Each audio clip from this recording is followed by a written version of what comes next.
సమయము దగ్గరకు వచ్చింది సోదరుడా, సమయము దగ్గరకు వచ్చింది సోదరి. ఇంకా రక్షించబడిన వాళ్ళు ఎవరు ఉంటే రక్షించబడండి. కృత జన్మ పొందిన వాళ్ళు ఎవరు ఉంటే కృత జన్మ పొందుకోరండి. ఇంకా రక్తం క్రిందికి ఎవరు రాలేదు వాళ్ళు త్వరగా త్వరగా త్వరగా రండి. సమయం వచ్చేసింది, కాలం వచ్చేసింది. ప్రవచనాలు నేనే జరుగుతున్నాయి. ఇప్పుడు ఈ నవీన సంఘటనలన్నీ ప్రవచనాల ద్వారా స్పష్టపరచబడతాయి. ఈ రోజున రష్యా మరియు ఉక్రెయిన్ వార్ బైబిల్లో ఉన్నది. అవునంటారా? రష్యా మేలుకోవడం ప్రవక్త చెప్పాడు, రష్యా మేలుకుంటుందని చెప్పి. అవునంటారా?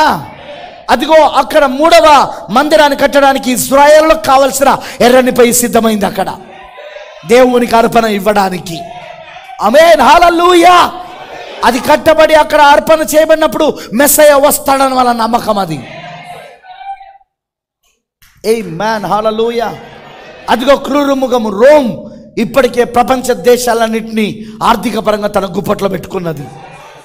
అదిగో మరొక క్రూరముఖం అమెరికా ఇప్పటికే ప్రపంచ దేశాలన్నిటినీ తన గుప్పట్లో పెట్టుకున్నది. ఇప్పుడు ఈ 2 క్రూరముఖాలు కలిసి ఇప్పుడు ప్రపంచాన్ని పరిపాలించబోతున్నాయి. అమెరికా తన యొక్క అధికారాన్ని అంతటినీ ఆ మొదటి క్రూరముఖమైన పోప్ రోమ్కి ఇవ్వబోతున్నది. పోప్ ప్రపంచాన్ని పరిపాలన చేసే రాజుగా ఉండబోతున్నాడు. రాజుగా గుర్తుపెట్టుకోనండి, త్రికోణపు కిరీటమును కలిగి ఉన్నాడు. అతని కిరీటము త్రికోణపు కిరీటం. ఎంతమంది తెలుసా విషయం? ఆ త్రికోణపు కిరీటం యొక్క అర్థం ఏంటో తెలుసా? త్రికోణపు కిరీటం అర్థం ఏంటో తెలుసా? పరలోకమున, భూమిపైన మరియు పాతాళం, ఈ 3 లోకాలపైన నాకు అధికారం ఉన్నదని చెప్పుకుంటున్నాడు. నేను క్రీస్తుకు బదులుగా ఉన్నాను, ఇక్కడ దేవుని కుమారుడికి బదులుగా ఉన్నాను ఈ భూమిపైన. క్రీస్తు ఎలాగైతే పరలోకమందు నాకు అధికారం ఉన్నదని చెప్పుకున్నాడో, చెప్పాడు ఆయన తిరిగి లేచిన తర్వాత. ఇప్పుడు భూమిపైనను పరలోకమందును మనిషి కుమారునికి అధికారం ఉన్నదని అన్నాడా లేదా? తిరిగి లేచిన తర్వాత ఆ మాట సేమ్. ఇప్పుడు ఆయనకు ప్రతినిధిగా నేను భూమిపైన ఉన్నాను. ఇప్పుడు నాకు భూమిపైన, భూమి క్రింది భాగాలపైన, భూమి పైన ఆ యొక్క పరలోకం పైన నాకు సర్వాధికారులను నేను సూచిస్తూ ఆ త్రికోణపు కిరీటాన్ని పెట్టుకున్నాడు అక్కడ. చూసారా? దుష్టుడు అపవాది పోపులో శరీరధార అవ్వడానికి రెడీగా ఉన్నాడు. ఎందుకంటే ఇప్పుడు వధువులో క్రీస్తు శరీరధార అవుతుంటే నెక్స్ట్ వాడు అపవాది పోపులో శరీరధార అవుతాడు. కానీ అపవాది పోపులో శరీరధార అయ్యే సమయంలో ఇక్కడ నుండి వధువు తీసుకొని పోబడుతుంది. ఎందుకంటే వాని పరిపాలన కింద ఈ వధువు ఉండదు.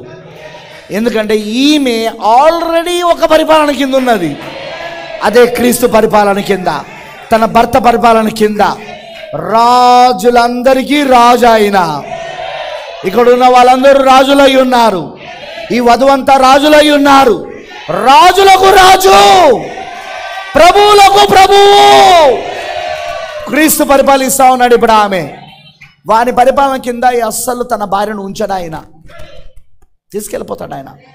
అందుకే సంతోషంగా ఉన్నాం, అందుకే సంతోషంగా ఆనందంగా ఉన్నాం మనం. 2023 మీకు సంతోషకరమైన సంవత్సరమేనా? నాకు చెప్పకండి మేము ఇల్లు కట్టుకుంటాము, మేము స్థలాలు కొనుక్కుంటాము, మేము బైక్ కొనుక్కుంటాము, మేము కారు కొనుక్కుంటాము. నేను దాని గురించి మాట్లాడతలేను. మన సంతోషం వస్తువులపైన లేవు. పొద్దున నేను చెప్పిన వస్తువులను బట్టి కాదు మన సంతోషం. మన సంతోషం వాక్యాన్ని బట్టి. దీవించబడిన ఈ వాక్యం, ఆస్వాదించబడి ఉన్న ఈ వాక్యం, అభిషేకించబడి ఉన్న వాక్యం వలన మనకు సంతోషం కలుగుతుంది ఈ రోజున. ఎందుకంటే భూమి ఆకాశములు గతించవచ్చు, కానీ నా మాటలు తప్పక నెరవేర్చనునని ప్రభు చెప్పాడు. ఎంతమంది 2023లో దేవుని సమర్పించుకోవాలనుకుంటున్నారు? God bless you. దేవుడు మిమ్మల్ని దీవించును గాక.